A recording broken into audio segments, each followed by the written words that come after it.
കേന്ദ്രമന്ത്രി സുരേഷ് ഗോപിക്ക് രാഷ്ട്രീയ പക്വത ഇല്ലെന്നാണ് രാജ്മോഹൻ ഉണ്ണിത്താൻ എംപിയുടെ പ്രതികരണം. സുരേഷ് ഗോപി ജനപ്രതിനിധിയായി മാറണം, അടിസ്ഥാന വർഗത്തെ വേദനിപ്പിക്കരുത്, അവരുടെ ഉയർച്ചയ്ക്ക് വേണ്ടിയാണ് സംവരണം ഉൾപ്പെടെ ഏർപ്പെടുത്തിയതെന്ന് സുരേഷ് ഗോപി ഓർക്കണമെന്നും രാജ്മോഹൻ ഉണ്ണിത്താൻ എം പി 24 പറഞ്ഞു.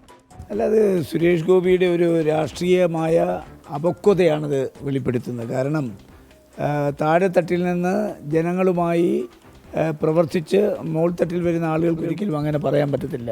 കുറേ കൂടി രാഷ്ട്രീയ രംഗത്ത് പരിജ്ഞാനം അദ്ദേഹത്തിന് ഉണ്ടാകേണ്ടിയിരിക്കുന്നു. കാരണം അദ്ദേഹത്തിൻ്റെ പല കമൻറ്റുകളും പല വിഭാഗങ്ങളെയും വേദനിപ്പിക്കുന്നതാണ്. മാധ്യമപ്രവർത്തകരെ വേദനിപ്പിച്ചിട്ടുണ്ട്. പിന്നെ ഒരു കേന്ദ്രമന്ത്രിയുടെ നിലവാരത്തിലേക്ക് ഉയർന്ന് പ്രവർത്തിക്കണം എന്നുള്ളതാണ് ഞാനടക്കമുള്ള ആളുകളുടെ ആഗ്രഹം.